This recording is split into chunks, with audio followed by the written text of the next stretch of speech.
കൽവിളക്കുകൾ പാതി മിന്നി നിൽക്കവേ എന്തു നൽകുവാൻ എന്നെ കാത്തു നിന്നു നീ.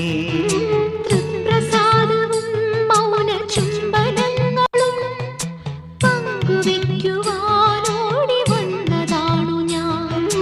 രാഗചന്ദനം നിന്റെ നെറ്റിയിൽ തൊടാൻ ഗോപകന്യയായോടി വന്നതാണു ഞാൻ. അമ്പലപ്പുഴി ഉണ്ണിക്കണ്ണനോടു നീ എന്തു പരിഭവം മെല്ലയോതി വന്നു.